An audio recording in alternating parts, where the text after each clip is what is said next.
Training centre মানে দিব্য আলো ছিল। মনে হতো যেন সব দেবশিশুরা, দেবতা বৃন্দ একসাথে মিলিত হয়ে সেই পরম দেবতা ভগবান বিশ্বনিয়ন্তা, সর্বনিয়ন্তা, তার আরাধনায় সবাই করত। এরকম ভাব হতো।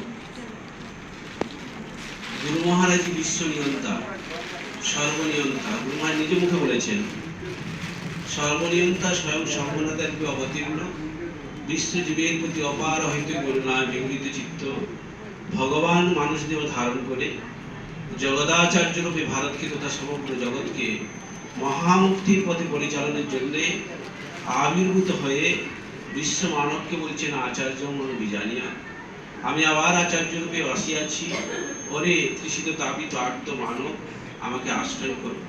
অহংতাং সর্ব পাপে ভূমশ্রী স্বামী মা সূচন, ভীত বিচলিত শোকগ্রস্ত হবে না, তোমাকে সমগ্র মালিন্য গ্লানি থেকে উদ্ধার করে তোমাকে মহামুক্তির পথ পায় দেখিয়ে দেবো। গুরু মহারাজ বলছেন। কে বলছেন? এত বড় ব্যথার ব্যতি, এত বড় আশ্বাস বাণী পৃথিবীতে এর আগে কেউ দিয়েছে বলে তো আমার মনে হয়। আমি যত বই পড়েছি, যত শাস্ত্র পড়েছি, এত বড় আশ্বাস বাণী কেউ দেয়নি। এত বড় আশ্বাস বাণী সত্য কথা কেউ বলেনি, একমাত্র গুরু মহারাজ।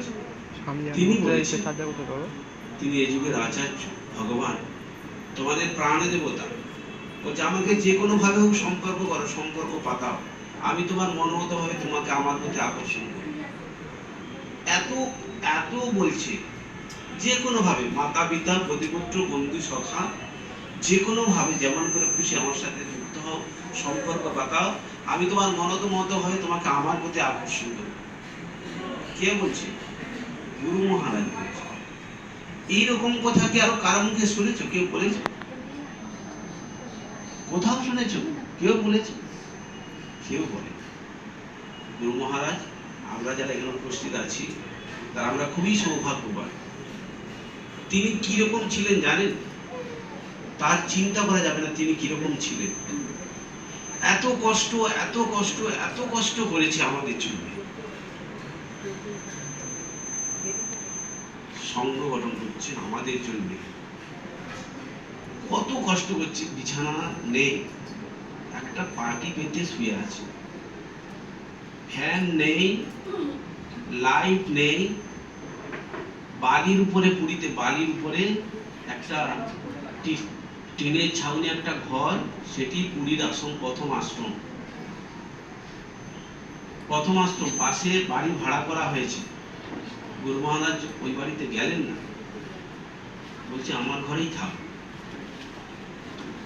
যেখানে এখন স্বর্গদার আশ্রম হচ্ছে সেখানে বালি বালি ভর্তি ছিল, এখন তো কিন্তু হয়ে গেছে, বালিতে বালিতে ভর্তি ছিল। সেইখানে গুরু মহারাজ আছেন, সেখানে গুরু মহারাজ রয়েছেন। সেখানে সেখানে এরকম একটা ঘর, ঘরের মাঝখানে আগে গুরু মহারাজের ওমকারের উপাসনা হতো, ওমকারের গুরু মহারাজের উপাসনা হতো না। মাঝখানে একটা কাপড় ঘেরে এখানে গুরু মহারাজের থাকার ঘর, উপরে টিন লাগানো, ভয়ঙ্কর তাপ। পুলিশ রথযাত্রার সময় যারা গেছেন তারা বুঝবেন, ভয়ঙ্কর তাপ। সেই তাপে ওখানে শুতে পারছে না। টিনের উপরে কম্বল ভিজিয়ে টিনের উপরে দেওয়া হয়েছে।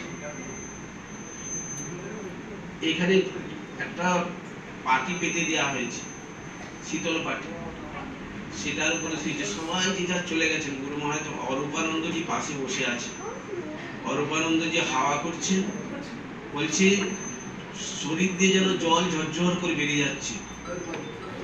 এই কষ্ট করে আমাদের জন্য তিনি আশ্রম তৈরি করেছেন, আমাদের জন্য।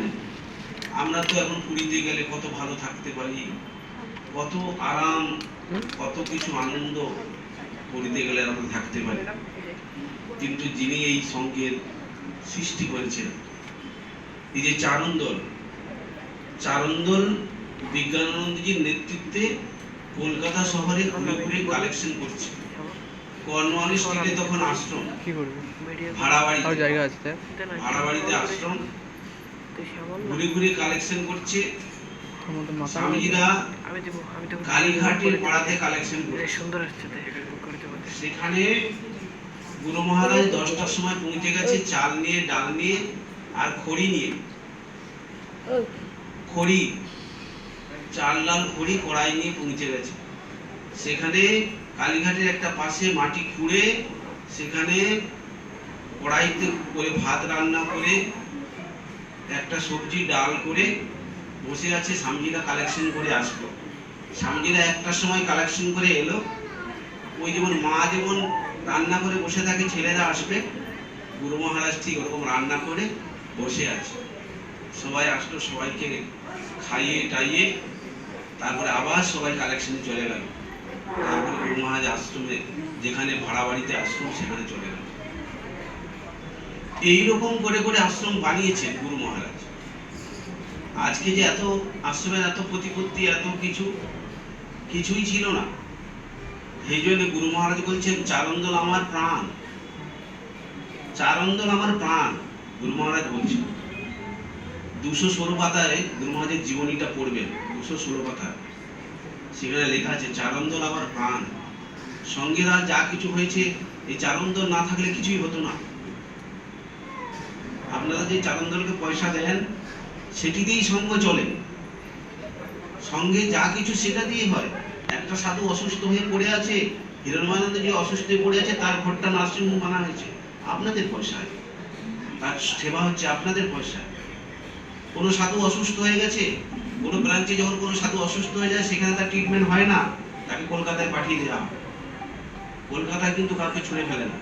কলকাতার পয়সা মানে চারন্দলের পয়সা। আপনারা যে পয়সা দেন সেই পয়সা, সেইটা দিয়ে সমস্ত কিছু হয়। কোথায় বন্যা, কোথায় দুর্ভিক্ষ, কোথায় মহামারী, কোন সাধু অসুস্থ, কোন আশ্রম চলে না, কোন আশ্রমে কোন মামলা হয়েছে, কোন আশ্রমে কোন এলাকায় কোন পরিবার খেতে পায় না, সব আপনাদের পয়সা। কোন পয়সা? চারন্দলকে যে পয়সা দেন সেই পয়সা।